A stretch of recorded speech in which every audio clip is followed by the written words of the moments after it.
and he went into seclusion. And then all he did was relish this rasa. 24 hours a day. You see? So Lord Chaitanya's pastimes demonstrate by example that the goal or the actual nature of devotional service is rasa, ecstatic love for the Supreme. The rules and regulations and scholarly activities and stuff like that, this is only preliminary. This is only the practice stage, the student stage. And certainly we can learn from those students who are more advanced than we are. But as far as being a guru, as far as being an acharya, spiritual master, master teacher, no. Someone must be beyond that stage of rules and regulations and have actually reached the stage of rasa just like the Lord. So this rasa is very confidential. It's not that we manifest the pastimes of rasa in public. This is another point. Even Lord Caitanya, when he manifested these symptoms of ecstatic devotional service, was in the company of his devotees. If a person came who was not a devotee, Lord Caitanya would withdraw his ecstatic feelings into himself. He wouldn't manifest them outwardly. See? So we have a situation where it's very difficult to tell who is actually a pure devotee. Because the pure devotees, Prabhupada is a perfect example, rarely manifested his devotional symptoms even among his own disciples. Because most of those disciples were on the neophyte platform and they just wouldn't understand. They wouldn't understand. So he kept his devotional symptoms between himself and Krishna. But there were a couple of occasions where Prabhupada did manifest those ecstatic symptoms. Amazingly, one time, Prabhupada was in Tokyo. And all the devotees were there. I think it was Radhastami, Srimati Radharani's appearance day. And Subal Maharaj tells this story that he and some of the other devotees, I think Tamal Krishna and Brahmananda and some of the other early disciples were there. And this was just the beginning of the preaching in Japan. And Prabhupada was there, and when he saw the Japanese people chanting and dancing, chanting Hare Krishna and dancing, Prabhupada became so ecstatic that tears began to squirt out of his eyes like a water pistol. And all the devotees close to Prabhupada became wet by his tears. Yeah. See, this is a superhuman symptom. This means that Prabhupada is not an ordinary human being. Prabhupada is a Shaktavesh avatar of the Lord. And this is borne out by his other activities as well. When Prabhupada was 5 years old, for example, he organized a Rath Yatra festival in his neighborhood, complete with little Jagannath deities on a miniature cart, which his father built for him in his wood shop.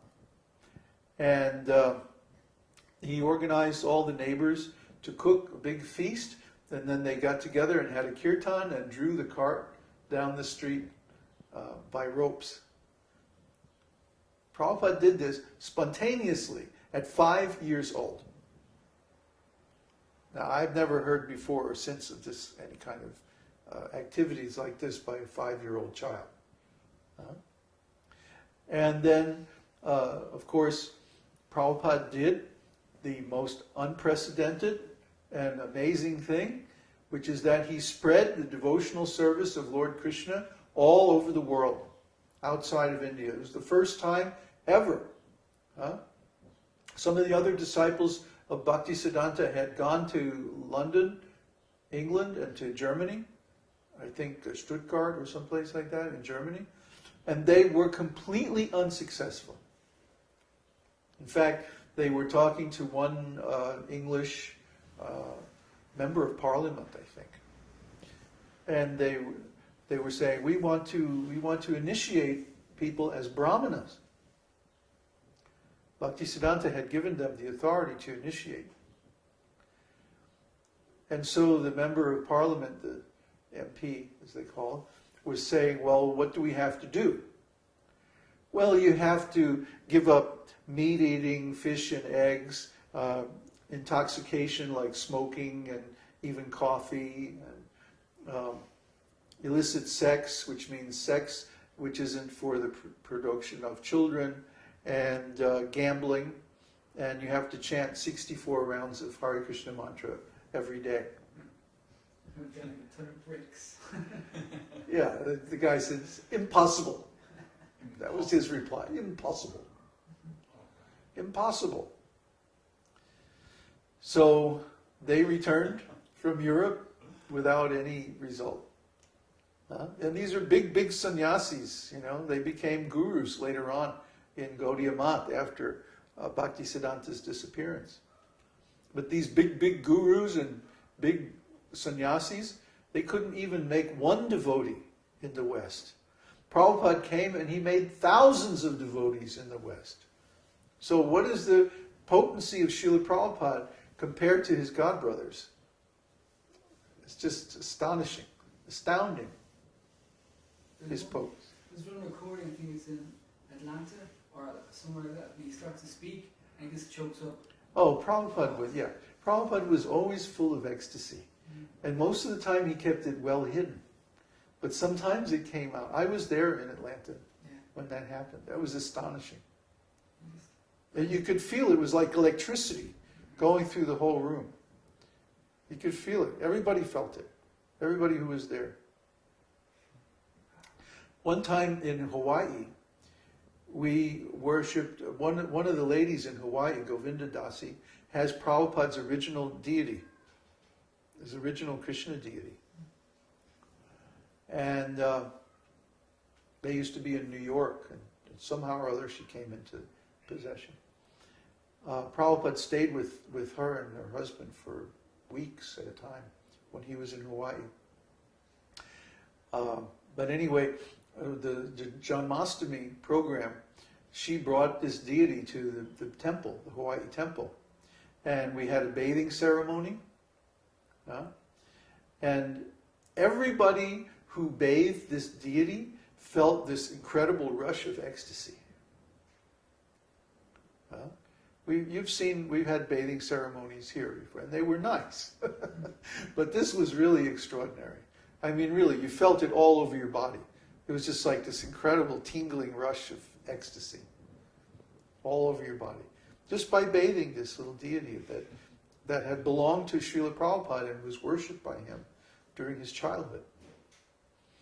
So the influence of the pure devotee, Prabhupada is even more than a pure devotee. He's a Shaktavesh avatar. He's like the incarnation of the mercy of Lord Nityananda. We'll get into Lord Nityananda in another talk. But if Lord Caitanya is Krishna, then Lord Nityananda is Balaram, Krishna's brother and his first expansion. So the mercy of the Lord descends through the chain of gurus, beginning with Lord Balaram. Balaram is the first guru. So in Lord Chaitanya's pastimes, Lord Nityananda is the original guru. And from his mercy, then, the devotional service expands unlimitedly. So we're so fortunate to be a disciple of Srila Prabhupada. I mean, just the words can't describe it, because his historical position is unshakable. That Lord Chaitanya said, in the future, my Senapati Bhakta will come. Senapati means like great general. Bhishma is sometimes described as Senapati. Sena means the essence, and Pati means of the fathers or forefathers or the ancestors. So Senapati Bhakta. My Senapati Bhakta will come and spread this all over the world. Lord Caitanya said that.